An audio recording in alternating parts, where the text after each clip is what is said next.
নমস্কার। আজকে আরেকটি গুরুত্বপূর্ণ বিষয় নিয়ে উপস্থিত হয়েছি। সে বিষয়টি সম্পর্কে আমাদেরকে পুঙ্খানুপুঙ্খভাবে ধারণা গঠন করা খুবই প্রয়োজন।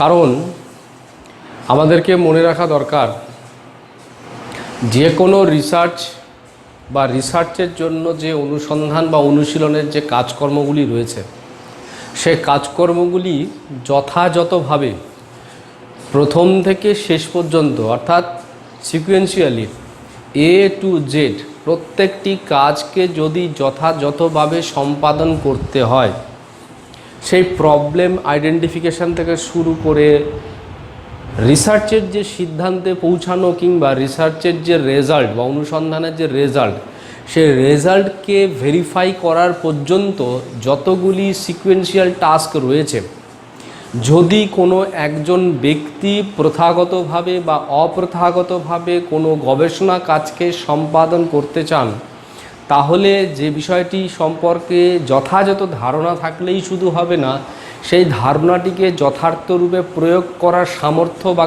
কর্মক্ষমতা থাকাও দরকার।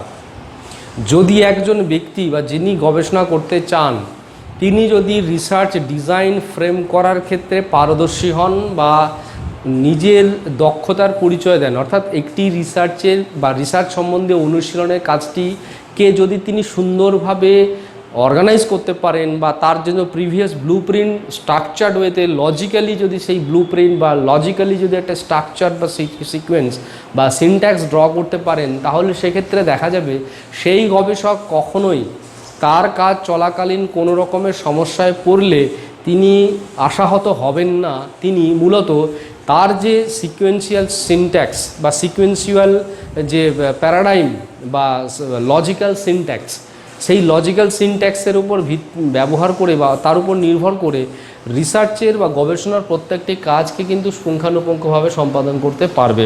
তাহলে শুরু করা যাক। আজকে প্রথাগতভাবে আমরা শুরু করছি রিসার্চ ডিজাইন কি। তো রিসার্চ ডিজাইন সম্পর্কে আমরা আজকে আলোচনা করব। এই যে রিসার্চ ডিজাইন ইজ, প্রথমে এখানে বলা হচ্ছে রিসার্চ ডিজাইন ইজ। কি বলছে রিসার্চ ডিজাইন সম্পর্কে?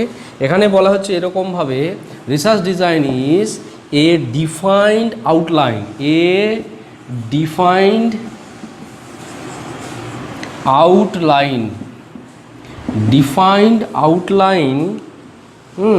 outline to conduct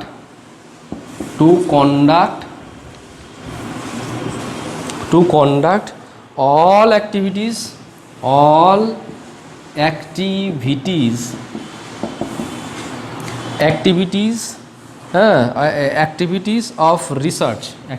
of research, রিসার্চের সমস্ত কাজগুলোকে যথাযথভাবে সম্পাদন করতে সাহায্য করে। এখানে একটি কথা স্পষ্টভাবে বলা হয়েছে, from beginning to end, beginning to end, এই শুরু থেকে শেষ পর্যন্ত প্রত্যেকটি কাজকে যথাযথভাবে সম্পাদন করার জন্য যে ডিফাইন্ড আউটলাইন, যে নির্দিষ্ট আউটলাইন, যে নির্দিষ্ট সিনট্যাক্স, যে নির্দিষ্ট লেয়ার, যে নির্দিষ্ট ব্লুপ্রিন্ট, তাকেই সাধারণভাবে কি বলা হচ্ছে? সাধারণভাবে বলা হচ্ছে রিসার্চ ডিজাইন। যেমন বলা হচ্ছে যে প্রথমে যদি আমরা একটা ধরে নিই যে একটা নর্মাল রিসার্চের স্ট্রাকচার কি রয়েছে, নর্মাল কি করতে হয়? প্রথমে প্রবলেমকে আইডেন্টিফাই করতে হয়। প্রথমেই যে আইডেন্টিফিকেশান, এরপরে 2 নম্বর কি হচ্ছে? রিভিউ অফ রিলেটেড লিটারেচার, এ তো থাকছেই। এখানে হচ্ছে তারপরে হচ্ছে ডেটা কালেকশান, হাইপোথিসিস। প্রথম হচ্ছে hypothesis formation, hypothesis or research questions, formation of hypothesis formation, একটা নর্মাল একটা আমি সিকোয়েন্স বলছি। সি নম্বর যেমন হচ্ছে ডেটা কালেকশান অ্যান্ড অ্যানালাইসিস, আচ্ছা, অ্যানালাইসিস করার পরে সেই অ্যানালাইটিক্যাল আউটকামটাকে, রেজাল্টটাকে কী করতে হয়? সেটাকে জাস্টিফাই করতে হয়। Justify and conclusion, justify the result and conclusion, justify the result and conclusion. এই যে এইটা হচ্ছে নর্মাল একটা সিকোয়েন্স আমরা দেখতে পাই যে কোনো রিসার্চের ক্ষেত্রে, এইটি একটি নর্মাল সিকোয়েন্স। তো বলা হচ্ছে যে শুরু থেকে, তাহলে শুরু থেকে শেষ পর্যন্ত প্রত্যেকটি কাজ ফ্রম বিগিনিং টু এন্ড, এই যে রিসার্চের যে কাজকর্মগুলো আছে, সে রিসার্চের কাজকর্মগুলোকে যথাযথভাবে তাৎপর্যপূর্ণভাবে যাতে সম্পাদন করা যায় বা কন্ডাক্ট করা যায়, তার জন্য আমার একটা লেআউট দরকার। তার জন্য আমার কি দরকার? তার জন্য আমার একটা ডিফাইন আউটলাইন দরকার। এই যে এখানে বলা হয়েছে research design is a define outline. Defined শব্দটাকে বারবার আমি বলছি এই কারণ ডিফাইন্ড শব্দটির অর্থ হচ্ছে যে এমন একটি সিনট্যাক্স বা এমন একটি সিকোয়েন্স বা এমন একটি লজিক্যাল অ্যাকশন প্ল্যান বা লজিক্যাল ব্লুপ্রিন্ট যেটি মূলত প্রত্যেকটি নির্দিষ্ট হবে এবং প্রত্যেকটি লজিক্যালি অ্যাপ্রুভড হবে। প্রত্যেকটির পিছনে যেন একটা লজিক্যাল ডিসিশন বা লজিক্যাল সাপোর্ট থাকে।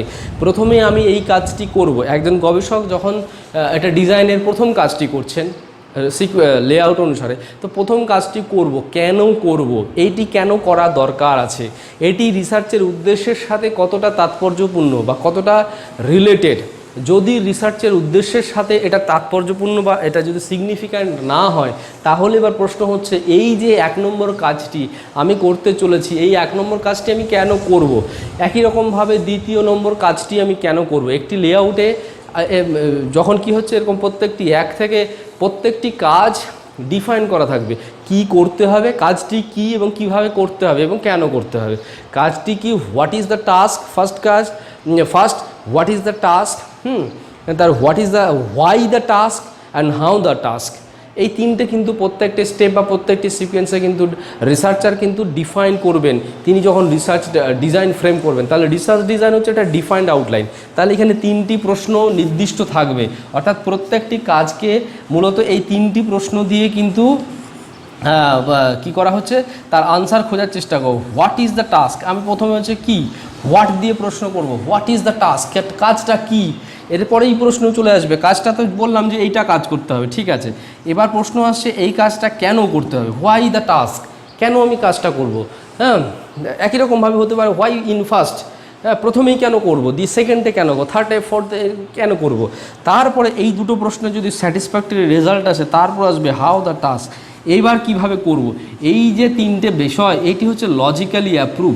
এই লজিক্যাল সিকোয়েন্স বা লজিক্যাল প্যারাডাইম বা প্যারামিটার, এই লজিক্যাল প্যারামিটারটা হচ্ছে অত্যন্ত তাৎপর্যপূর্ণ। অর্থাৎ প্রত্যেকটি রিসার্চের যে প্রত্যেকটি কাজ আছে, দেখা গেল একটা রিসার্চে এরকম সিকোয়েন্স করেছেন, একজন গবেষক এরকম সিকোয়েন্স করেছেন যে T1, টাস্ক 1, টাস্ক 2, টাস্ক 3, হ্যাঁ টাস্ক 4, এরকমভাবে টাস্ক N, এরকম তিনি অনেকগুলো টাস্ক করেছেন, টাস্ক ডিজাইন করেছেন, সেট করেছেন।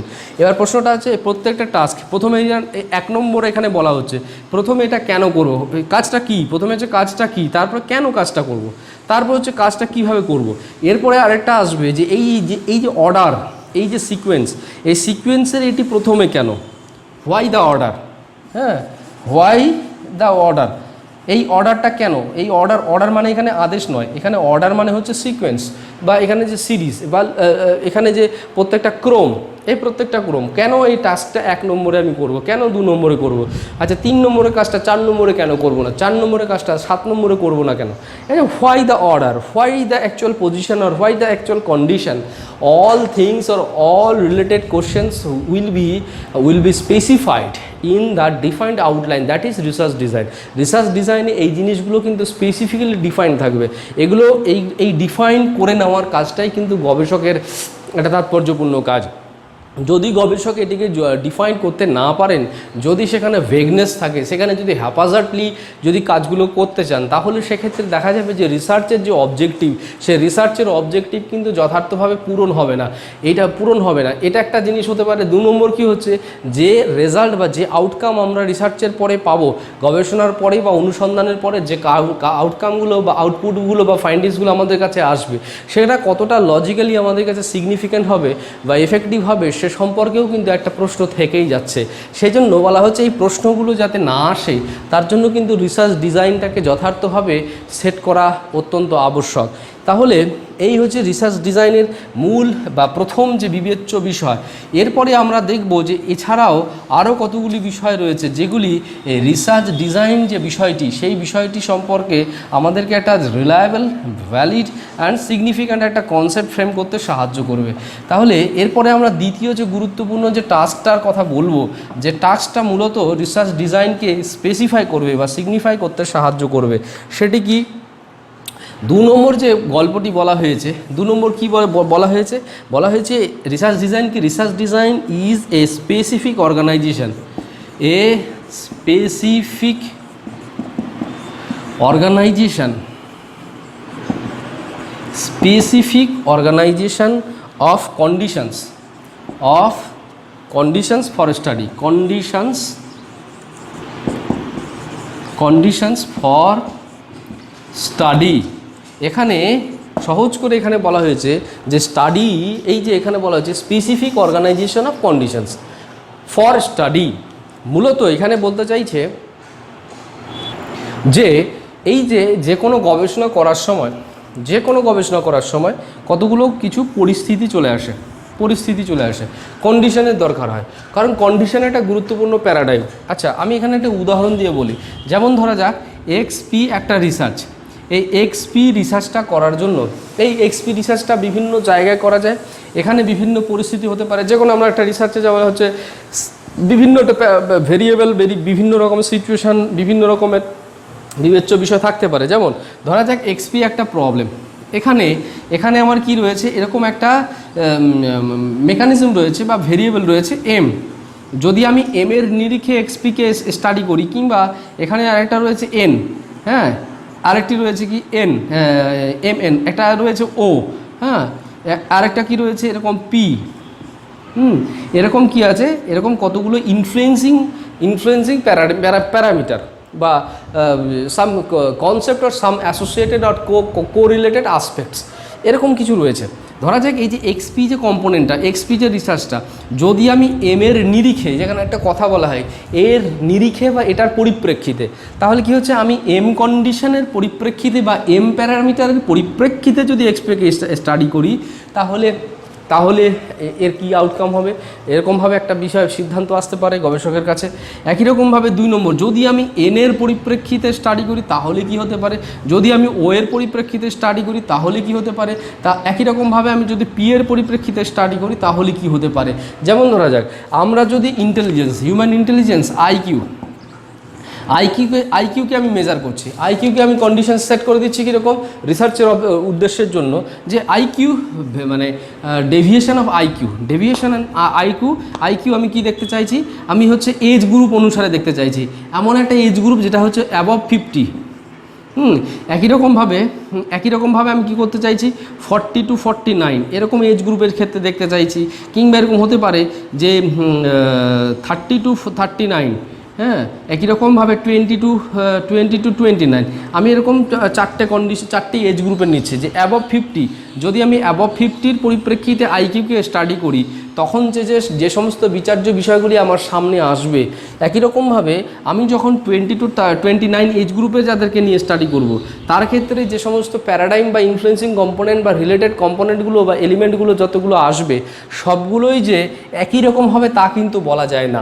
সেই জন্য বলা হচ্ছে যে conditions or situations are the presence of the variable, অর্থাৎ এখানে বিভিন্ন রকমের চলক, বিভিন্ন রকমের ফ্যাক্টর, বিভিন্ন রকমের এলিমেন্ট যে কোনো গবেষণাতে অংশগ্রহণ করতে পারে, প্রত্যক্ষ বা পরোক্ষভাবে অংশগ্রহণ করতে পারে, তাদের কিন্তু একটা বিশেষ রকমের প্রভাব আমরা গবেষণা দেখতে পাই। তো এই কন্ডিশনসগুলোকে ভালোভাবে অর্গানাইজ করতে হয়। সে অর্গানাইজ করা মানে এলোমেলো নয়, সেগুলোকে এলোমেলো জিনিসগুলোকে দেখা গেল অনেক রকম কাজ রয়েছে, অনেক রকম কন্ডিশনস রয়েছে, কন্ডিশনসের মধ্যে অনেক এলিমেন্ট রয়েছে, সে প্রত্যেকটা এলিমেন্টকে সেগুলোকে কী করতে হবে, লজিক্যালি অর্গানাইজ করতে হবে। সে প্রত্যেকটা কন্ডিশনসকে লজিক্যালি অর্গানাইজ করতে হবে। যদি লজিক্যালি অর্গানাইজ করা হয়, ঠিকঠাক সাজানো হয়, তাহলে কী হবে, সেই রিসার্চ স্টাডিটা কিন্তু একটা ফ্রুটফুল আউটকাম দেবে। তো সেই জন্য বলা হচ্ছে research design is specific organisation of the condition. এটা বিশেষ রূপে সংগঠিত করা হয়। যে কোনো গবেষণার যে কাজকর্মগুলো আছে, সে কাজকর্মগুলো মূলত কে যথার্থভাবে বা বিশেষ রূপে সেগুলোকে গুছিয়ে নেওয়া হয় বা অর্গানাইজ করা হয়।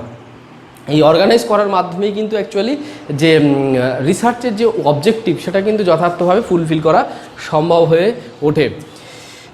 যেমন এখানে চলে যাই এরপরে তৃতীয়টি এই তাহলে আমরা দেখতে পাচ্ছি যে রিসার্চে কিন্তু একটা গুরুত্বপূর্ণ ভূমিকা পালন করছে। কারণ আমাদের কাজ কিভাবে হবে, কিভাবে আউটকাম আমাদের সামনে প্রেজেন্ট হবে, আমাদের সামনে উঠে আসবে, সেই সমস্ত বিষয়গুলো কিন্তু স্পষ্ট হবে কোথায়?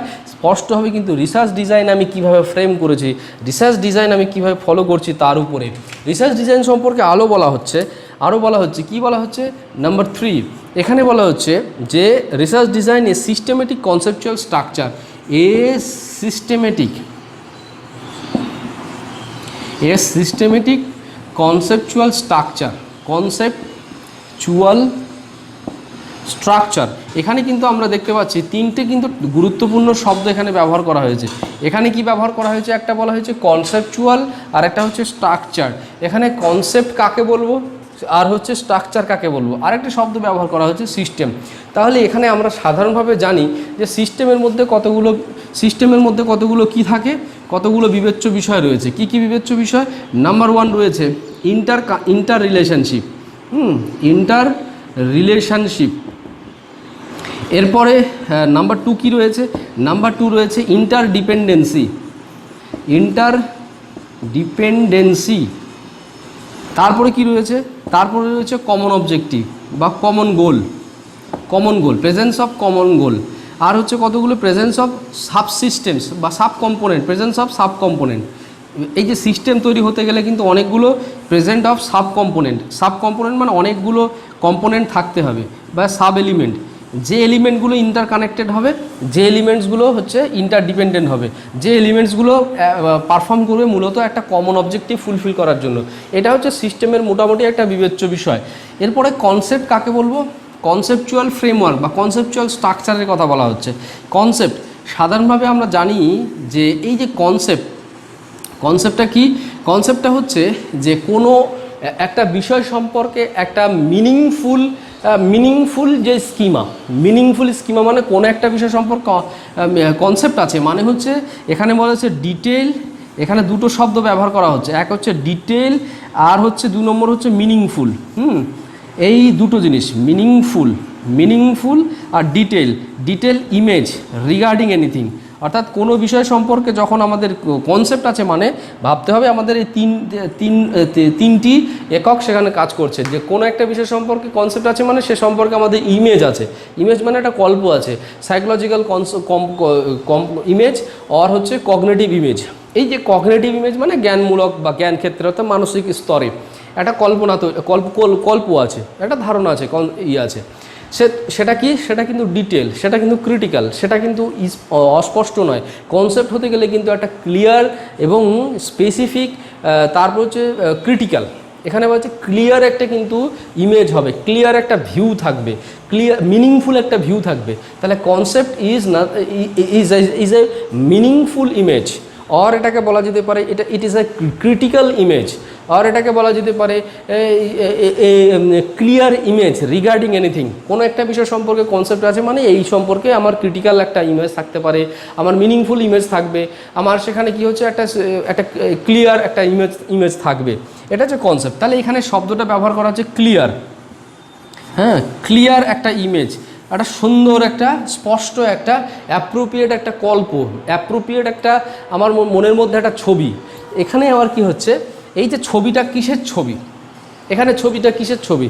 এখানে বলা হচ্ছে যে একটা রিসার্চে যতগুলো টাস্ক থাকবে, যতগুলো কাজ থাকবে, সেগুলো সম্পর্কে কিন্তু একটা স্পষ্ট ছবি গবেষকের কাছে থাকবে যদি গবেষক এটাকে অ্যাপ্রোপ্রিয়েট বা সিগনিফিক্যান্ট রিসার্চ ডিজাইন ফ্রেম করতে পারেন। এবং সেই রিসার্চ ডিজাইনে কি থাকবে? রিসার্চ ডিজাইন ফ্রেম করার সময় তিনি কিন্তু আবশ্যিকরূপে এই ব্যাপারটা দেখবেন, সিস্টেমের যে পলিসিগুলো রয়েছে, নিয়মগুলি রয়েছে, সেগুলোকে কিন্তু বিবেচনা করবেন। কেন করবেন? তার কারণ বলছে সিস্টেমের যে নীতিগুলো স্টেপগুলো আছে, তার মানে একটা রিসার্চের মধ্যে একই রকমভাবে সাব কম্পোনেন্ট বা সাব প্রসেস এরকম অনেকগুলো সাব অ্যাক্টিভিটি রয়েছে, বিভিন্ন অ্যাক্টিভিটি রয়েছে। প্রত্যেকটা অ্যাক্টিভিটিকে সাব অ্যাক্টিভিটি বলা যেতে পারে, সাব এলিমেন্ট বা সাব কম্পোনেন্ট বলা যেতে পারে। তো প্রত্যেকটাকে কিন্তু ইন্টার কানেক্টেড থাকতে হবে, অর্থাৎ প্রথম স্টেপে যে কাজটি আছে সেই কাজটির সাথে সপ্তম স্টেপ বা ষষ্ঠ স্টেপ বা 5 নম্বর স্টেপে যে কাজটি আছে তার কিন্তু কানেকশন থাকতে হবে, তার মধ্যে ইন্টার রিলেশনশিপ থাকতে হবে। এবং প্রত্যেকটা যখন ফাংশন করবে, ফাংশন করার পর প্রত্যেকটার অবজেক্টিভ যেন একটাই থাকে, সেই নির্দিষ্ট রিসার্চের যে কোশ্চেন্সটা বা রিসার্চের যে অবজেক্টিভ সেগুলোকে ফুলফিল করা। তো এই যে সিস্টেমেটিক একটা কনসেপ্ট, সিস্টেমেটিক একটা clear image, systematic clear image, research design হচ্ছে একটা সিস্টেমেটিক ক্লিয়ার ইমেজ। এই ক্লিয়ার ইমেজটা ফ্রেম করবেন কে? এ ফ্রেম করবেন কিন্তু অ্যাকচুয়ালি রিসার্চার, অর্থাৎ যিনি এই ক্লিয়ার, অর্থাৎ যার যত এই ইমেজটা, সাইকোলজিক্যাল ইমেজটা সিস্টেমেটিক্যালি ক্লিয়ার হবে, সিস্টেমেটিক্যালি ক্লিয়ার হবে যে সাইকোলজিক্যাল ইমেজটা রিগার্ডিং দ্য অ্যাক্টিভিটিস অফ রিসার্চের যে অ্যাক্টিভিটিগুলো আছে সেগুলো সম্পর্কে একটা ক্লিয়ার ভিউ যখন থাকবে তখন বলা হবে যে ওই গবেষকের রিসার্চ ডিজাইনটা অত্যন্ত সাউন্ড বা অত্যন্ত এফেক্টিভ। যদি এই জায়গাটা স্পষ্ট না থাকে তাহলে গবেষক কিন্তু সুপরিকল্পিতভাবে তার গবেষণা ক্রিয়া কিন্তু সম্পাদন করতে পারবেন না। এরপরে আমরা এই বিষয়টিকে আরও বেশি তাৎপর্যপূর্ণ করে তোলার জন্য আমরা আরও একটু আলোচনা করব যে রিসার্চ ডিজাইন কি, আসলে রিসার্চ ডিজাইনে কোন বিবেচ্য, কোন ফিলোসফিক্যাল সাপোর্ট রয়েছে, ফিলোসফিক্যাল ব্যাকগ্রাউন্ড রয়েছে, ফিলোসফিক্যাল কনসিডারেশন রয়েছে, সেগুলি সম্পর্কে কিন্তু আমাদেরকে স্পষ্টভাবে বুঝে নেওয়া দরকার। তাহলে আমরা প্রথম ফিলোসফিক্যাল ডাইমেনশন আমরা দেখলাম যে সমস্ত, এটা একটা ডিফাইন্ড আউটলাইন। দ্বিতীয়তে আমরা দেখলাম স্পেসিফিক অর্গানাইজেশন, তৃতীয়তে আমরা দেখলাম সিস্টেমেটিক কনসেপচুয়াল স্ট্রাকচার, এবং চতুর্থতে আমরা দেখছি 4 নম্বরে বলা হচ্ছে রিসার্চ ডিজাইন কি? A significant blue print. Research design is a significant blue print মানে সাধারণভাবে এটাকেও আমরা লেআউটই বলতে পারি, যে এরকম একটা সুন্দর একটা প্যাটার্ন, হ্যাঁ, প্রিন্ট, সিগনিফিক্যান্ট ব্লু প্রিন্ট। কী সম্পর্কিত ব্লু প্রিন্ট? এটা এই ব্লু প্রিন্টটা বেসিক্যালি কী করতে সাহায্য করছে? To collect,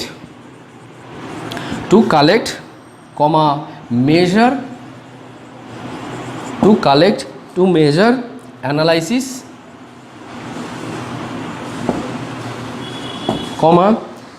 and interpretation of data. Interpretation of data, এটা হচ্ছে একটা ব্লু প্রিন্ট। এখানে শব্দটা ব্যবহার করা হচ্ছে ব্লু প্রিন্ট কি? আমরা জানি এই শব্দটি directly related to the engineering science. অর্থাৎ ধরা যাক সাধারণভাবে আমরা যখন একটা বিল্ডিং ফ্রেম করব, বিল্ডিং তৈরি করতে চাইছি, একটা আমরা এরকম ডিজাইন তৈরি করি, একটা নকশা বানাই, যে নকশাতে এখানে কি হচ্ছে, এখানে কি থাকবে, এখানে দেখা গেল কিচেন থাকবে, এখানে কি থাকবে, এখানে থাকবে একটা কি বলে বাথরুম থাকবে, হ্যাঁ, বাথরুম থাকবে। একই রকমভাবে এইটা কি হবে? এটা একটা ডাইনিং হল থাকবে, এখান থেকে এটা হচ্ছে ডাইনিং হল, হ্যাঁ, ডাইনিং হল বা ডাইনিং হল যেটা, হ্যাঁ। একই রকমভাবে এখানে কি হবে? এখানে একটা বেড কী বলছে বেডরুম হবে, হ্যাঁ, বেডরুম হবে। এইখানে কি হবে? এই জায়গাটাতে এখানে একটা স্টাডি রুম হবে, স্টাডি রুম। এখানে কি থাকবে? এইখানে থাকবে একটা ডাইনিং, কি বলবো, এটাকে স্টাডি রুমও করা যেতে পারে। স্টাডি রুম হলো, এটা হতে পারে দেখা গেল যে ওরশিপ হাউস বা পূজা হল, হ্যাঁ, পূজা হল আছে, এই পূজা হল রাখলো। এখানে কি হয়েছে? এই ডাইনিং হলের এখান দিয়ে কী হলো? এখানে একটা গেট থাকতে পারে। তো এই যে সাধারণভাবে এখানে দেখা গেল এরকম সেট থাকলো, নর্থ, সাউথ, হ্যাঁ, তারপরে হচ্ছে ইস্ট, ওয়েস্ট, এরকমভাবে একটা ইঞ্জিনিয়ারিং সায়েন্সে আমরা দেখতে পাচ্ছি যে এরকমভাবে একটা ছক বানিয়ে নিয়েছে, একটা নকশা বানিয়ে নিয়েছে, হ্যাঁ, নকশা বানিয়ে নিয়েছে। এবং সেই নকশাটাকেই সাধারণভাবে কী বলা হচ্ছে? নকশাটাকে বলা হচ্ছে ব্লু প্রিন্ট। সাধারণভাবে দেখুন যে এই যে একটা জায়গা, এই যে একটা লোকেশান, এই যে একটা ফিল্ড বা এক টুকরো জমি, সেখানে কি হচ্ছে, এখানে কোথায় কি হবে সে সম্পর্কে সেগুলো স্পেসিফিক্যালি পিন পয়েন্টেড হচ্ছে। এবং এখানে শুধু তাই নয়, কোথায় কত সাইজের পিলার হবে, কত সাইজের রড ব্যবহার হবে, কি ধরনের কোম্পানির রড ব্যবহার হবে, কি ধরনের সিমেন্ট ব্যবহার হবে, কতটা বালি এবং সিমেন্টের রেশিওটা কী হবে ইত্যাদি সম্পর্কে কিন্তু এখানে কিন্তু ডিটেইলে বলা থাকবে। তখন কিন্তু এইটাকে বলা হচ্ছে ব্লু প্রিন্ট। এটা হচ্ছে ব্লু প্রিন্ট, একটা এক্সাম্পল দিলাম ব্লু প্রিন্ট। ঠিক একই রকমভাবে রিসার্চের ব্লু প্রিন্ট হচ্ছে রিসার্চ ডিজাইন। অর্থাৎ এখানে কিন্তু পরিষ্কারভাবে বলা থাকবে যে কোথায় কি করতে হবে, কখন করতে হবে, কেন করতে হবে, কিভাবে করতে হবে। এটি কিন্তু রিসার্চের ব্লু প্রিন্ট হিসেবেই সাধারণভাবে বিবেচিত। তাই বলতে হয় একটি বিল্ডিং তৈরি করতে গেলে যেমন ব্লু প্রিন্ট অত্যন্ত আবশ্যিক একটা বা অপরিহার্য একটা বিবেচ্য বিষয় বা প্রয়োজনীয় বিষয়, ঠিক একই রকমভাবে রিসার্চ ডিজাইন হচ্ছে একটি রিসার্চের ক্ষেত্রে অত্যন্ত তাৎপর্যপূর্ণ একটি ব্লু প্রিন্ট। এটি লেআউট, সিগনিফিক্যান্ট লেআউট, এটা সিস্টেমেটিক কনসেপচুয়াল স্ট্রাকচার, এই বিষয়গুলি কিন্তু আমাদেরকে মনে রাখতে হবে যখন আমরা গবেষণা কাজের সাথে যুক্ত হতে যাই। একই রকমভাবে পঞ্চম যে বিষয়টির কথা বলা হচ্ছে, এটা একটা টেকনিক্যাল বিষয়, সেটাকে বলা হচ্ছে a defined syntax of sampling. Defined syntax of sampling. স্যাম্পলিংয়ের ক্ষেত্রেও কিন্তু এটির একটা গুরুত্বপূর্ণ বা প্রাসঙ্গিকতা রয়েছে। এখানে সিনট্যাক্স মানে হচ্ছে স্পেসিফিক লেআউট, একটা প্যাটার্ন। এখানে একটা স্পেসিফিক প্যাটার্ন, যে এখানে বলা হচ্ছে স্টেপ ওয়ান কী আছে, স্টেপ 2 কী করতে হবে, স্টেপ 3, হ্যাঁ স্টেপ 3তে কী করতে হবে, স্টেপ 4 কী করতে হবে, হ্যাঁ এরকম অনেকগুলো স্টেপ মেনশন করা আছে, 1 2 3 4 লজিক্যালি মেনশন করা হয়েছে।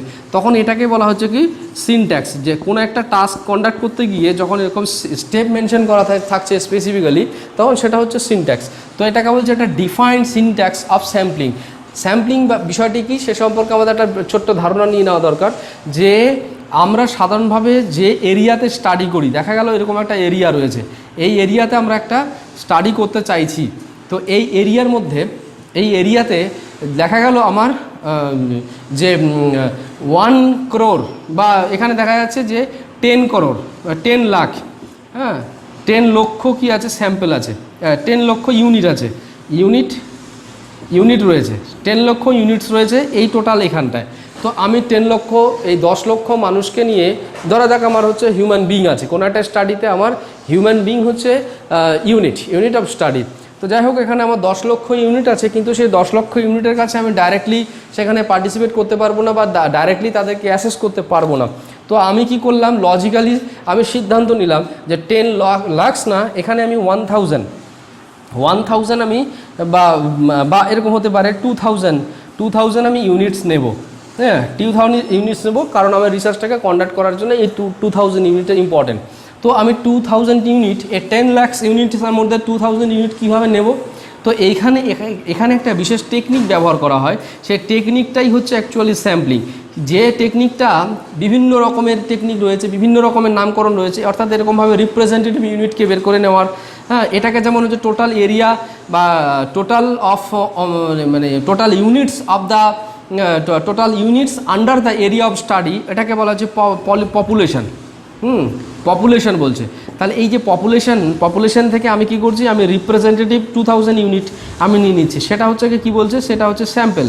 তো আমি নিয়ে নেব কীভাবে, এইভাবে এমনি নিয়ে নেবো, ইললজিক্যালি নিয়ে নেবো, হ্যাপাজার্ডলি নিয়ে নেবো।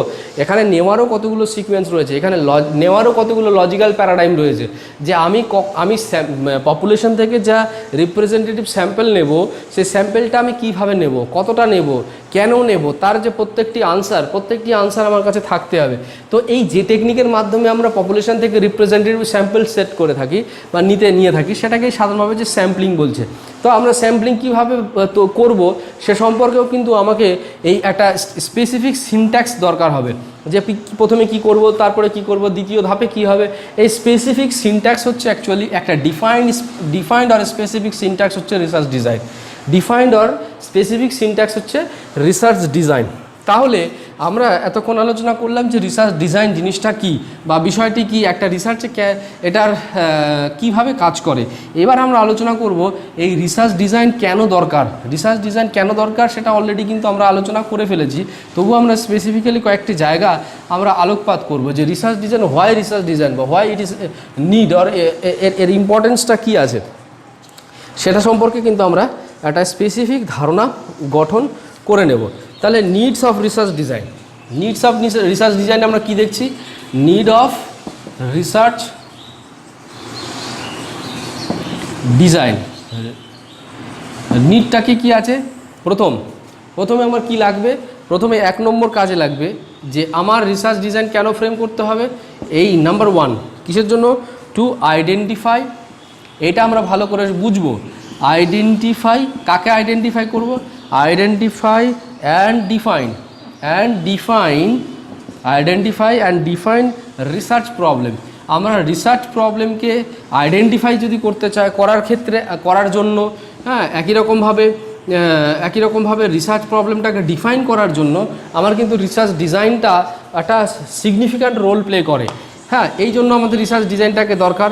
রিসার্চ ডিজাইনটাকে আমাকে প্রথমে সিদ্ধান্ত নেওয়া যেতে পারে যে আমি কোন রিসার্চ ডিজাইন মেনটেন করে কীভাবে কাজ করব, কোন প্রবলেমকে নিয়ে। সে প্রবলেমটাকে অনেক সময় হচ্ছে প্রবলেমের নিরিখে রিসার্চ ডিজাইনকে আমরা সেট করব, এটা যেমন ঠিক কথা। একই রকমভাবে রিসার্চ ডিজাইন আমি ভেবে নেওয়ার পরিপ্রেক্ষিতে প্রবলেমকে কী করা হয়, অনেক সময় রিসার্চ ডিজাইনের অনুকূলে করে নেওয়া হয়। অর্থাৎ সবসময় মানে রিসার্চ ডিজাইন মানে প্রবলেম সেন্ট্রিক রিসার্চ ডিজাইন হয়, প্রবলেমকে ফোকাস করে রিসার্চ ডিজাইন ফ্রেম করা যেতে পারে। একই রকমভাবে রিসার্চ ডিজাইন ফ্রেম করার পরে প্রবলেমের মধ্যে কিছু মাইনর কারেকশন বা রিফরমেশন যদি দরকার হয়, সে মাইনর কারেকশন বা রিফরমেশনগুলো কিন্তু সেই প্রবলেমে করা হয়ে থাকে। এইভাবে দুটো ডিরেকশন, অর্থাৎ রিসিপ্রোকালি কিন্তু ডিজাইনটাকে ফ্রেম করা যেত। অর্থাৎ প্রবলেমের উপর ভিত্তি করে রিসার্চ ডিজাইন আমি ডিজাইন করতে পারি, ফোকাস তৈরি করতে পারি। একই রকমভাবে রিসার্চ ডিজাইনের উপর ভিত্তি করে কিন্তু আমি প্রবলেমকে রিফর্ম করতে পারি, কারেকশন করতে পারি, সামান্য মাইনর মডিফাই করতে পারি। এইভাবে কিন্তু রিসার্চ ডিজাইনটা আমরা ফ্রেম করছি। তো সেই জন্য বলছে এই রিসার্চ ডিজাইনকে ডিফাইন করার জন্য বা আইডেন্টিফাই করার জন্য, এখানে রিসার্চ প্রবলেমকে ডিফাইন করার জন্য বা আইডেন্টিফাই করার জন্য রিসার্চ ডিজাইনের প্রয়োজনীয়তা রয়েছে। 2 নম্বর প্রয়োজনীয়তা জায়গাটি কি রয়েছে? 2 নম্বর জায়গাটি হচ্ছে to define the variable domain and dimensions of study. To define the variable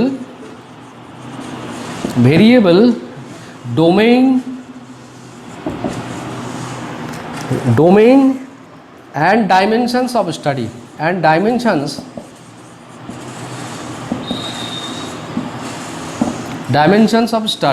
এখানে কি বলতে চাওয়া হয়েছে? এখানে বলা হচ্ছে যে কোনো একটা রিসার্চের যে ভেরিয়েবল রয়েছে, ভেরিয়েবল, ডোমেইন এবং ডাইমেনশন, সেটাকে ডিফাইন করতে সাহায্য করে। তো আমরা একটু বুঝে নেব ভেরিয়েবল কাকে বলে।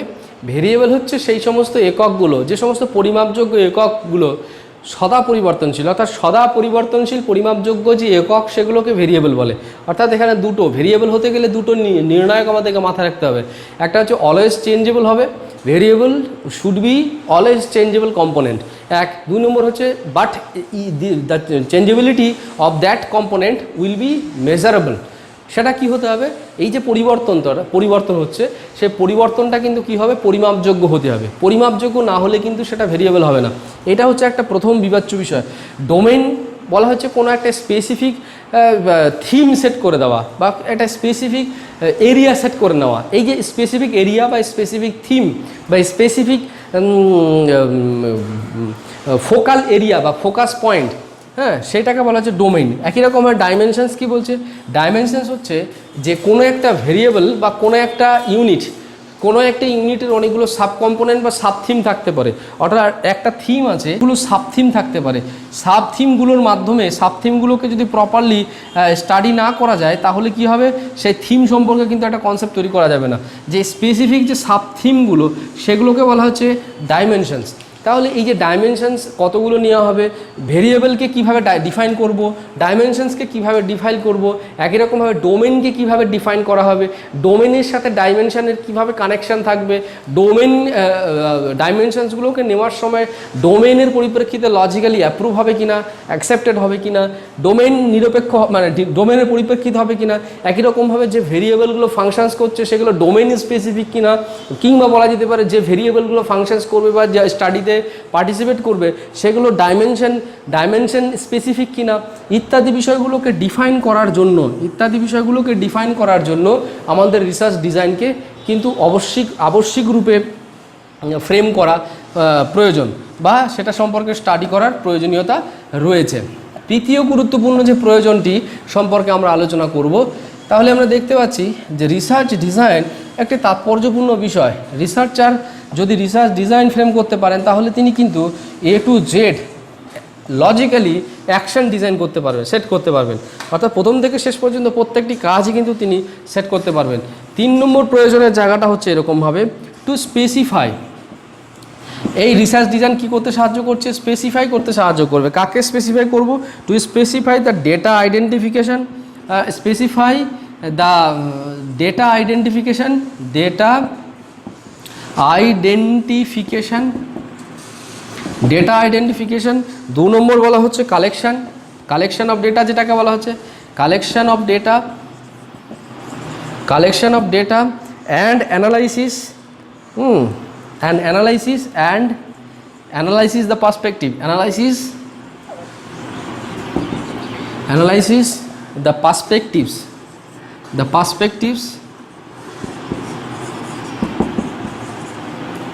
Perspectives, analysis the perspectives of study. এখানে যেটা বলা হচ্ছে যে এগুলোকে নির্দিষ্ট করতে সাহায্য করবে। অর্থাৎ আমরা জানি যে মেজারমেন্ট একটা অত্যন্ত গুরুত্বপূর্ণ বিষয়। এই মেজারমেন্টের নিরিখেই কিন্তু অ্যাকচুয়ালি আমরা ডিসিশন নিতে পারি বা ইভ্যালুয়েশনের কাজটা করতে পারি। মেজারমেন্ট ছাড়া কিন্তু আমরা ইভ্যালুয়েশন করতে পারবো না। মেজারমেন্ট মানে কোনো বিষয় সম্পর্কে স্পেসিফিক রিপ্রেজেন্টেটিভ ইউনিটগুলোকে কালেক্ট করা, রিপ্রেজেন্টেটিভ ইউনিটগুলোকে জোগাড় করা। তো এখানে বলা হয়েছে যে মেজার করার জন্য ডেটার প্রয়োজন আছে। তাহলে ডেটা কীভাবে আমি কোথায় আমি ডেটা পাবো, কোন এরিয়াতে আমি ডেটা পাবো, ডেটার নেচার কী হবে এবং সেই ডেটাগুলোকে কীভাবে কালেক্ট করব, ডেটা কালেকশনের মেকানিজম কী হবে, কীভাবে ডেটা কালেকশন মেকানিজমগুলোকে কন্ডাক্ট করা হবে বা অ্যাডমিনিস্ট্রারিং করা হবে। একই রকমভাবে কালেক্টেড ডেটাগুলোকে কীভাবে অ্যানালাইসিস করা হবে, সেগুলোকে কীভাবে ইন্টারপ্রিট করা হবে এবং এইভাবে এই যে ডেটাগুলোকে আইডেন্টিফাই করা, কালেক্ট করা, অ্যানালাইসিস করা, ইন্টারপ্রিট করা, এইভাবে কীভাবে রিসার্চের পার্সপেক্টিভস অর্থাৎ স্টাডির যে পার্সপেক্টিভসটা সে স্পেসিফিক পার্সপেক্টিভটাকে স্পেসিফাই করার ক্ষেত্রেও আমরা দেখতে পাচ্ছি রিসার্চ ডিজাইনের একটা প্রাসঙ্গিকতা রয়েছে। রিসার্চ ডিজাইনের মাধ্যমে কিন্তু এই রিসার্চের বা অনুশীলনের যে পার্সপেক্টিভস, সে পার্সপেক্টিভসকে কিন্তু সেট করা যায় বা সেট করা হয়ে থাকে। এটি একটি কিন্তু গুরুত্বপূর্ণ বিবেচ্য বিষয়। এরপরে চতুর্থ যে গুরুত্বপূর্ণ বিষয়টি রয়েছে যা আমাদের রিসার্চ ডিজাইন সম্পর্কে একটা স্পেসিফিক ধারণা গঠন করতে সাহায্য করবে, এর প্রয়োজনীয়তা হচ্ছে টু ডিফাইন। এখানে বলা হয়েছে টু ডিফাইন রিসার্চ কোশ্চেন্স। এখানে আবার কতগুলো টেকনিক্যাল অ্যাসপেক্টস আছে যেগুলি ডাইরেক্টলি রিসার্চের কাজের সাথে সম্পর্কিত।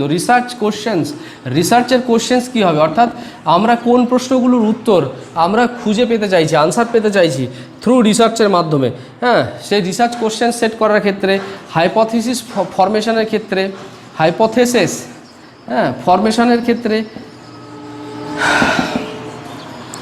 একই রকমভাবে রিসার্চ অবজেক্টিভ, রিসার্চের যে অবজেক্টিভ আছে সেই রিসার্চের অবজেক্টিভ কী হবে এবং কেন হবে, কেন সেই অবজেক্টিভগুলো নেওয়া হচ্ছে, যতগুলো অবজেক্টিভ রাখা হয়েছে সেটা কতটা লজিক্যালি অ্যাকসেপ্টেড, সমস্তটাকে ডিফাইন করতে সাহায্য করে রিসার্চ ডিজাইনেই কিন্তু এগুলো সবগুলো ডিফাইন্ড ওয়েতে কিন্তু সেগুলো ইনকালকেট হয়।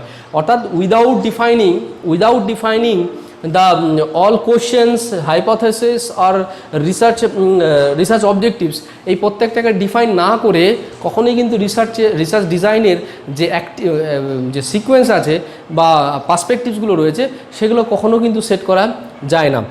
তো সেক্ষেত্রে এটার কিন্তু একটা প্রয়োজনীয়তা আমরা দেখতে পাচ্ছি।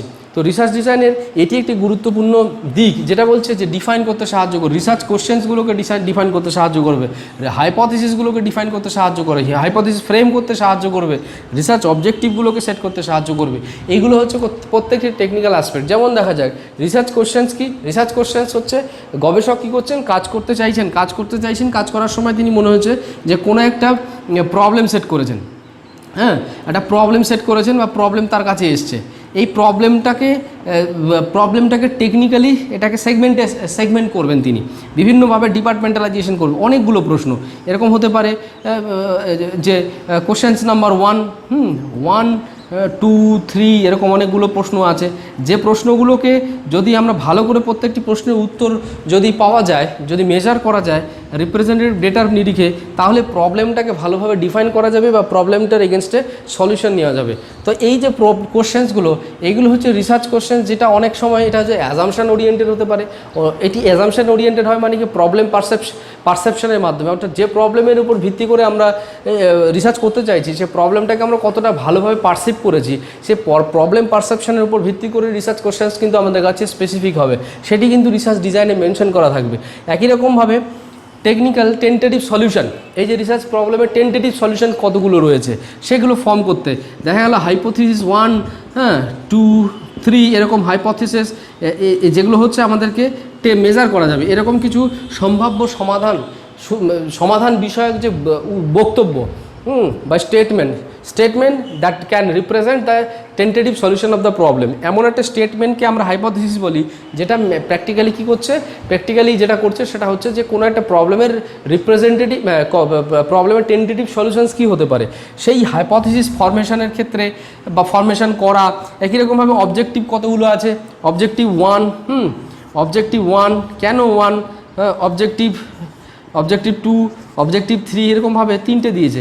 এই যে প্রত্যেকটা অবজেক্টিভ, এখানে বেশি বাড়তি যেমন অবজেক্টিভ রাখা যাবে না যেগুলো ইররিলেভেন্ট বা ইনসিগনিফিক্যান্ট, ইনঅ্যাপ্রোপ্রিয়েট, সেই ইনঅ্যাপ্রোপ্রিয়েট, ইররিলেভেন্ট, ইনসিগনিফিক্যান্ট কোনো অবজেক্টিভই রিসার্চে রাখা যাবে না। যেটা highly directed related to the research objective, research problem, সেটা কিন্তু বা ক্রাইসিস আর রিসার্চ কোশ্চেন্স, সেই সমস্ত অবজেক্টিভগুলো কিন্তু মেনশন করতে হবে। এই কাজটি করতে কিন্তু কি সাহায্য করছে রিসার্চ ডিজাইনের মাধ্যমে কিন্তু আমরা এই টেকনিক্যাল কাজগুলো স্পেসিফিক্যালি কন্ডাক্ট করতে পারবো। তো এই হচ্ছে রিসার্চ ডিজাইনের যে চতুর্থ গুরুত্বপূর্ণ যে প্রয়োজনীয়তা, সে প্রয়োজনীয়তার একটি দিক, সেটি সম্পর্কে আমরা আলোচনা করলাম। আরও এরকম টেকনিক্যাল কতগুলো দিক রয়েছে সেগুলো সম্পর্কে আমরা পুঙ্খানুপুঙ্খভাবে চর্চা করে দেখে নেব। এতে দেখা যাবে যে আমাদের একটা ক্রিটিক্যাল ভিউ, একটা detail concept regarding the research design, regarding the importance of the research design আমাদের মধ্যে কিন্তু তৈরি হবে। এরপরে যেটা 5 নম্বর যে প্রয়োজনীয়তা জায়গাটি রয়েছে সেটা হচ্ছে এরকমভাবে বলা হয়েছে to set and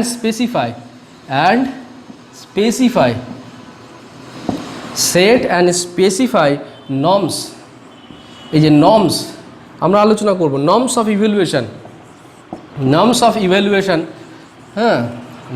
evaluation for cross analysis of result, cross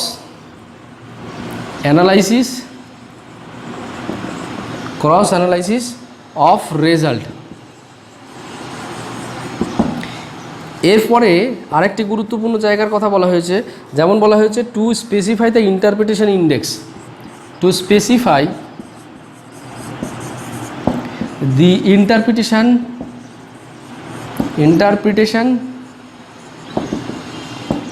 index.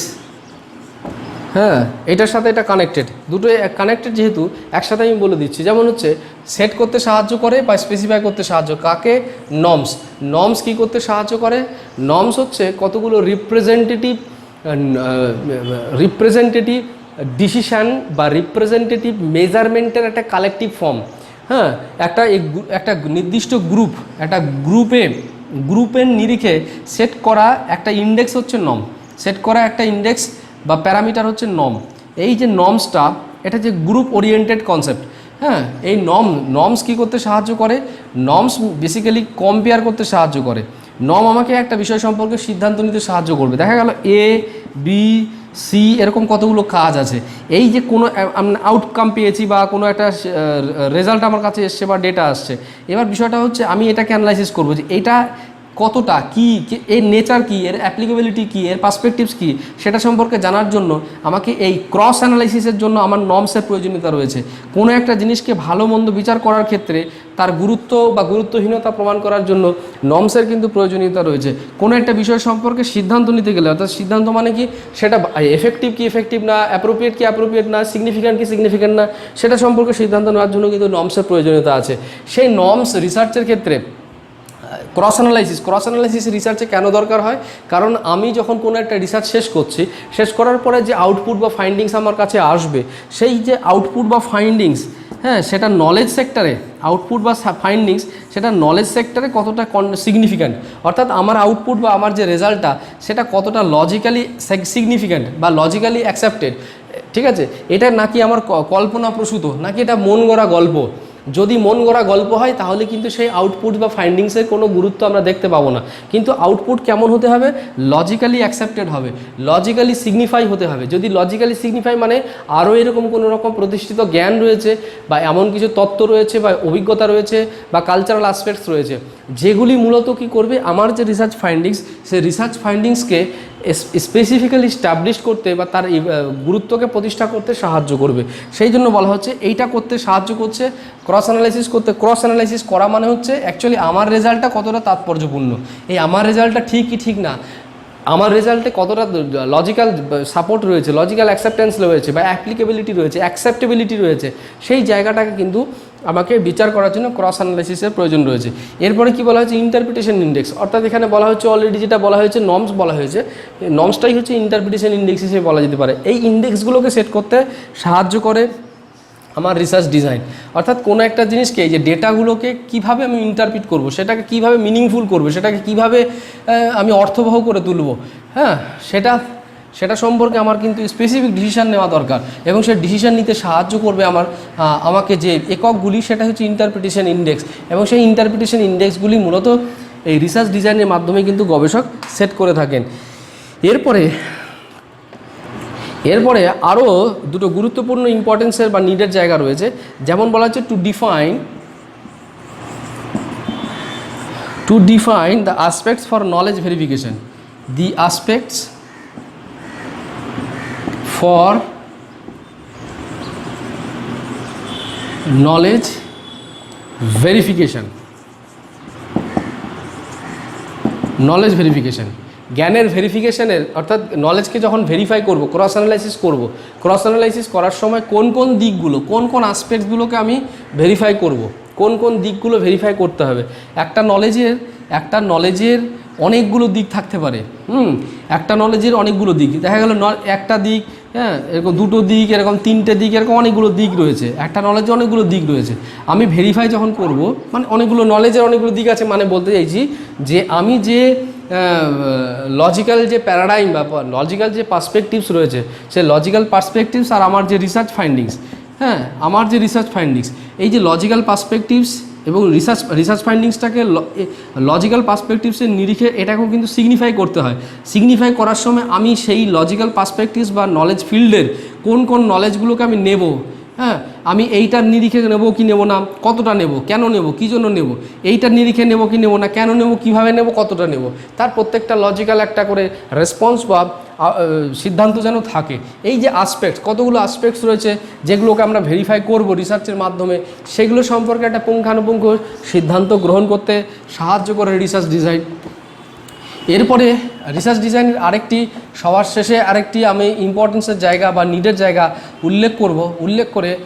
উল্লেখ করব। তারপরে আমরা এরপরে আলোচনা করব যে একটা গুড রিসার্চ ডিজাইনের কি বৈশিষ্ট্য থাকতে পারে, হ্যাঁ। এরপরে তাহলে কি বলছি, আরেকটি গুরুত্বপূর্ণ জায়গা, টু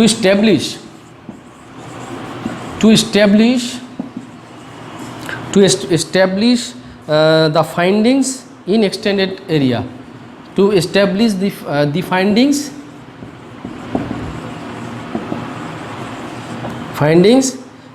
in extended area। এর কথাটি হচ্ছে আমার যে রেজাল্টটি আছে সেই রেজাল্টটি এই যে নলেজের যে ফিল্ড রয়েছে, লজিক্যাল যে নলেজের যে পার্সপেক্টিভস রয়েছে, লজিক্যাল যে পার্সপেক্টিভস রয়েছে, সেটাতে আমি আমার রিসার্চ ফাইন্ডিংসটাকে কী করে ইনকালকেট করব, সেটাকে কী করে অ্যাকুমুলেট করব, সেটা সম্পর্কেও সিদ্ধান্ত নিতে সাহায্য করবে এই রিসার্চ ডিজাইন। এবার আমরা যেটা আলোচনা করব যে গুড রিসার্চ ডিজাইনের ফিচার্সগুলো কী রয়েছে। রিসার্চ ডিজাইনের যদি রিসার্চ ডিজাইনটা ভালো হয় তাহলে কোন কোন দিকগুলো থাকা দরকার, তাহলে কি বলা হচ্ছে features of good research design. Features of good research design, ভালো রিসার্চ ডিজাইনের কি ফিচার্স রয়েছে। নাম্বার 1 বলা হচ্ছে এরকমভাবে যে এখানে কি থাকবে, এইটা হতে হবে ফ্লেক্সিবল। রিসার্চ ডিজাইন অবশ্যই হতে হবে ফ্লেক্সিবল, অ্যাপ্রোপ্রিয়েট অ্যাপ্রোপ্রিয়েট কেন বলছে? এখানে ইনকমপ্লিট কোনো কনসেপ্ট নিয়ে যদি রিসার্চ ডিজাইন ফ্রেম করে তাহলে সেই ডিজাইন কিন্তু এফেক্টিভ হবে না। এফিশিয়েন্ট ইন দ্যাট সেন্স যে এইটির মধ্য দিয়ে যে কাজটা করার চেষ্টা করা হচ্ছে সেটা অ্যাপ্রোপ্রিয়েটলি কন্ডাক্ট করতে সাহায্য করবে, ঠিকঠাক সেটাকে কন্ডাক্ট করতে সাহায্য করবে। ইকোনমিক টু অ্যাপ্লাই অর্থাৎ এখানে বলা হচ্ছে যে রিসার্চ ডিজাইনটাকে আমরা কি করব, অ্যাপ্লাই করার ক্ষেত্রে ফ্লেক্সিবিলিটি থাকবে, কোনো রিজিডিটি থাকবে না। হ্যাঁ, কোনো রিসার্চ ডিজাইনকে অ্যাপ্লাই করার ক্ষেত্রে একটা ফ্লেক্সিবিলিটি থাকবে, রিজিডিটি থাকবে না। হ্যাঁ, কোনো রকমের তারপর হচ্ছে কি সেটা অ্যাপ্রোপ্রিয়েট হবে, ইনকমপ্লিট হবে না, অ্যাপ্রোপ্রিয়েট হবে, যেখানে যত রকমের ইনফরমেশান বা লজিক্যাল পার্সপেক্টিভ বা লজিক্যাল সাপোর্ট থাকা দরকার ততটাই থাকবে। একই রকমভাবে এফিশিয়েন্ট মানে অত্যন্ত তাৎপর্যপূর্ণ হবে। একই রকমভাবে এটা অনেক বেশি এক্সপেন্সিভ হবে না, এটা লেস এক্সপেন্সিভ হবে, বা যতটা আমাদের এবিলিটি রয়েছে এক্সপেন্ডিচার বহন করা ততটা এক্সপেন্ডিচারের অনুসারী হবে। এটা একটা গুরুত্বপূর্ণ বৈশিষ্ট্য একটা ভালো রিসার্চ ডিজাইনের। 2 নম্বর রিসার্চ ডিজাইনের 2 নম্বর যে বৈশিষ্ট্য আছে, provision of minimum bias. Provision of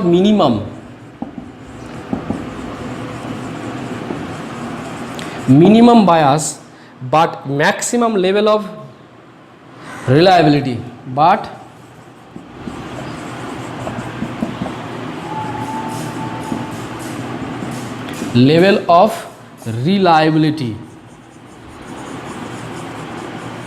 হ্যাঁ, এখানে বলা হচ্ছে, এখানে কি বলছে, কি প্রভিশন থাকবে যে রিসার্চ ডিজাইনটাতে খুব সামান্য পরিমাণ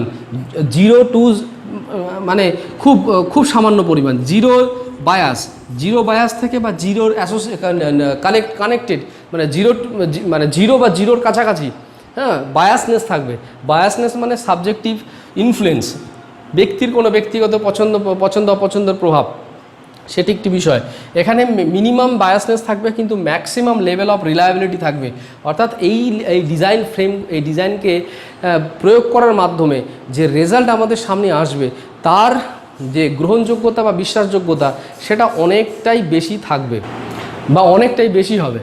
তো এখানে কি বলা হচ্ছে যে provision of minimum bias but maximum level of reliability, maximum level of বিশ্বাসযোগ্যতা থাকবে। রেজাল্টের সর্বাধিক বিশ্বাসযোগ্যতা আমরা দেখতে পারবো যে রিসার্চ ডিজাইনে বা প্রভিশন থাকবে, সেটি হচ্ছে একটা ভালো রিসার্চ ডিজাইনের লক্ষণ। 3 নম্বর যে রিসার্চ ডিজাইনটির লক্ষণটির কথা বলছে বা বৈশিষ্ট্যের কথা বলছে সেটা হচ্ছে presence of smallest experimental error. Presence of smaller level of বা smallest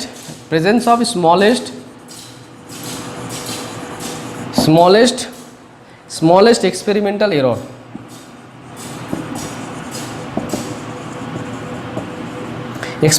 error.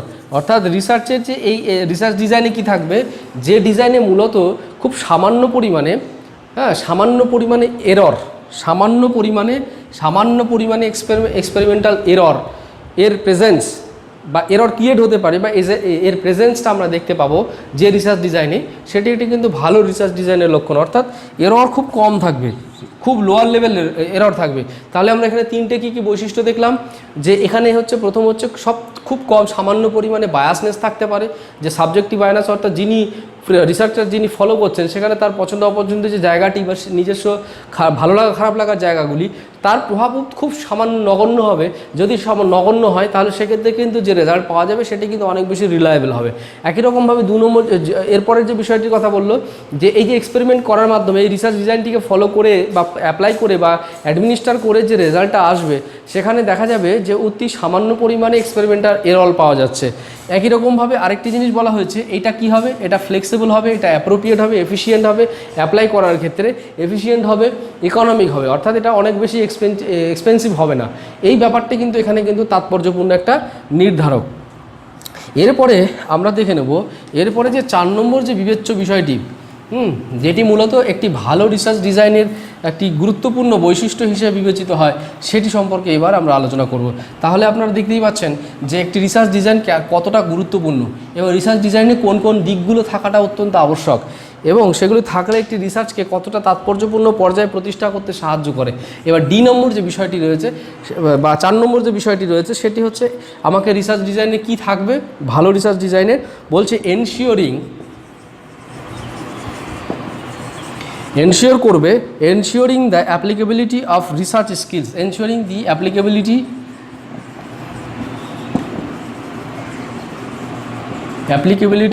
Of research skill, অর্থাৎ রিসার্চার যিনি এই রিসার্চ ডিজাইনটিকে ফলো করবেন বা রিসার্চ ডিজাইনটিকে প্রয়োগ করবেন, তিনি যাতে তার যে রিসার্চের যে স্কিল রয়েছে সেই স্কিলসগুলোকে যেন তিনি যথার্থভাবে প্রয়োগ করতে পারেন, স্কিলসগুলোকে কাজে লাগাতে পারেন।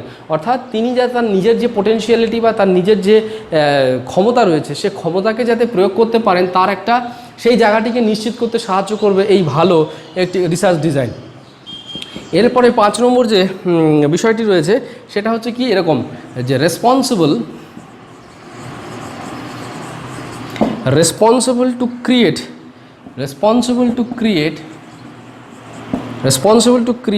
a specific